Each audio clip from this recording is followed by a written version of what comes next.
Hi YouTube, I'm Dr. Wanda and I'm seated with Isaac Agusu.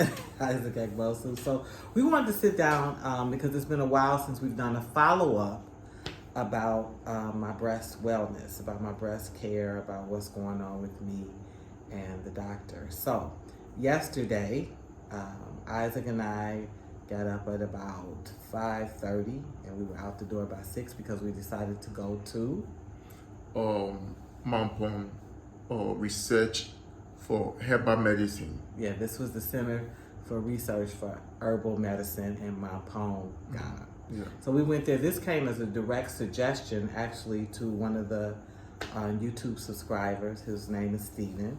And his mom was diagnosed with a form of cancer, and she was able to leave the States and come back to Ghana.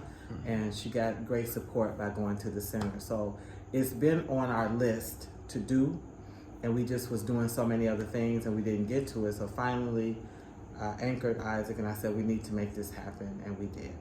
So what was your thoughts about the center? What did we learn about the center? Because we actually didn't get a lot of help from the center specifically. Yeah, we were told the center only deals with drugs that have been manufactured, herbal medicines to be specific.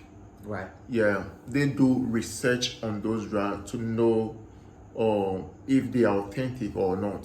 The quality of them, the efficacy of them, yeah. yes. But we were also told people also come there for their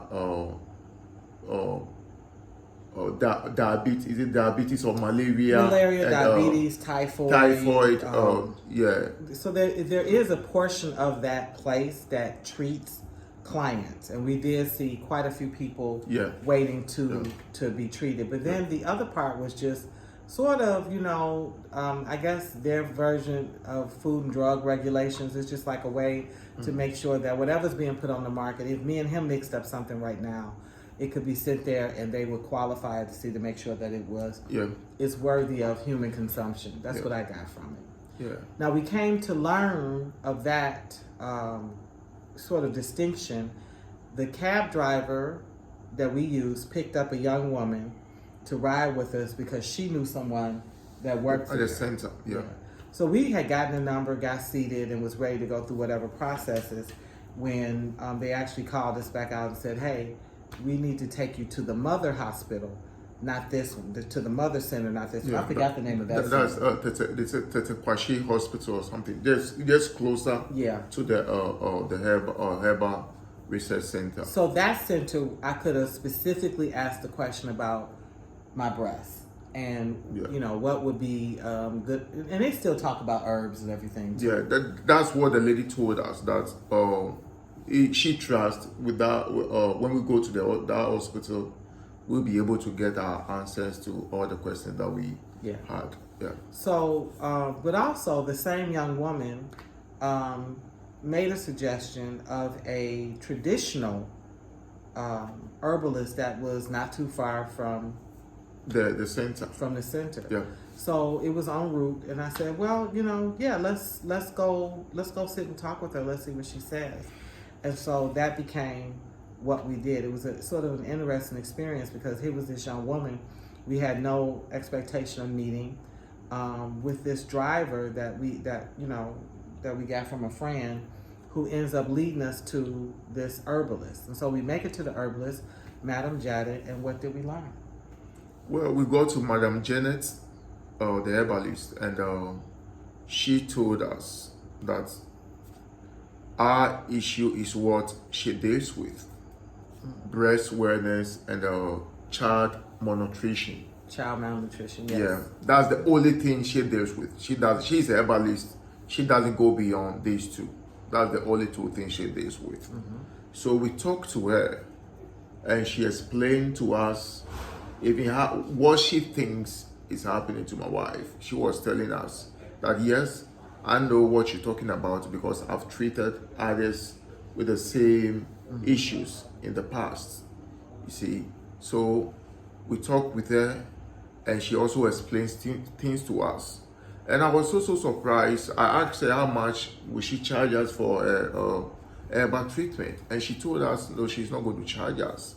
but this is what she expects. You give her, let me say, like an offering. Then she gives you the medicine.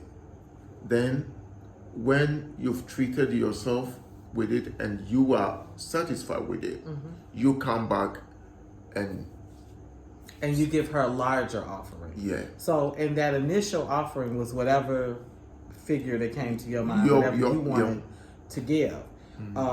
So, you know, the other thing that made her interesting to me, besides the fact that she wasn't necessarily money hungry, I thought it was a plus that she had a focal point. Like, she focused on a couple of things. One of the things that I'm uncomfortable with are these herbalists that claim that they can cure everything. Okay. Yeah. And then that gets you into some sort of, you know, shark-infested water. You know, you doing, you know, sexual dysfunction, diabetes, cancer, you doing mental illness. You doing, come on, you know, there's a phrase, a jack of all trades, but an expert of none. Like, yeah, that's what that feels like. So, and I also am a very spiritual woman, so I love the warmth of Madam Janet. She was very warm, very open. Yeah, very nice. My experience with Ghanaians and particularly Africans is polite and as welcoming as they are. They're not huggers. They're not people that necessarily come in and for touch.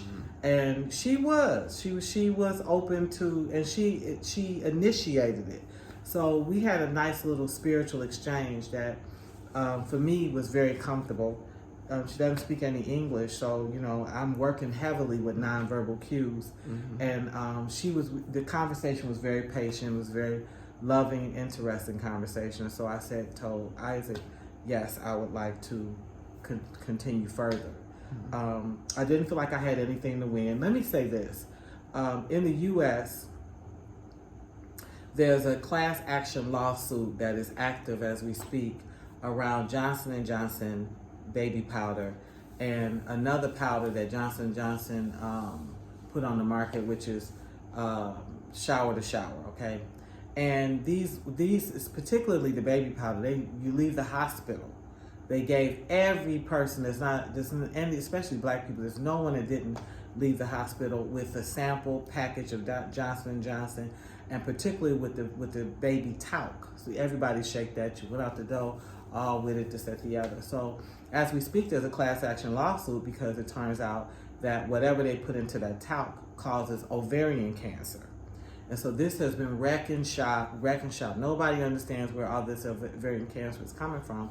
And it turns out it's coming from Johnson & Johnson baby powder, something that everybody innocently uses. So the idea of sitting with a natural herbalist and having them talk to me about, you know, cures and remedies that maybe be unfamiliar to me is not scary turf. Scary turf is when professional manufacturing companies that supposedly be certified and safe, that have all these processes to make sure that you're getting the best quality, comes back and says, hey, you know what? Not only did we give you something that would harm you, we gave you something that would kill you.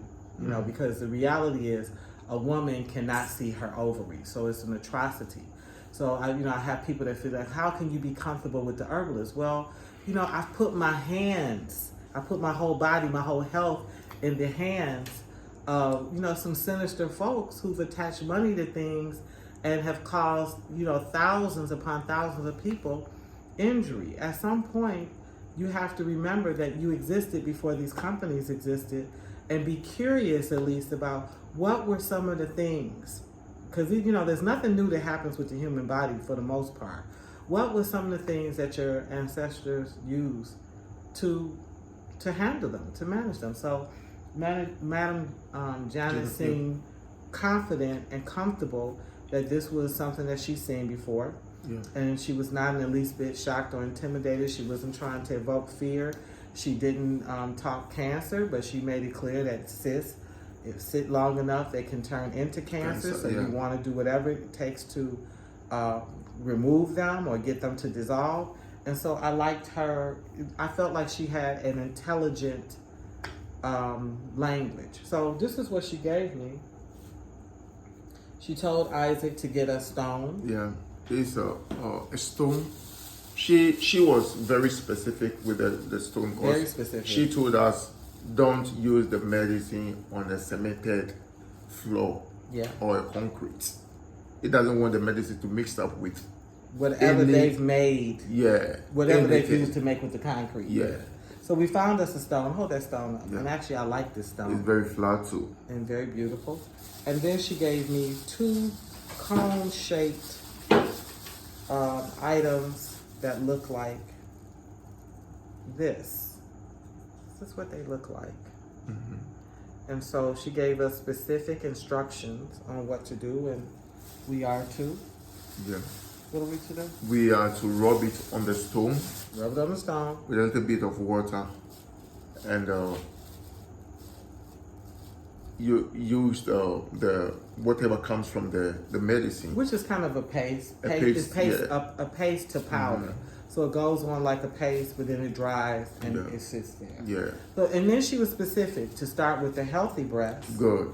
And to make sure you applied it, and then you did the for lack of a better way to put it, diseased breast. And she was specific about starting healthy so that energy, that positive energy went that way, as opposed to activating the negative energy to move. That is it. Yeah. Yeah. So, I like that whole thinking too.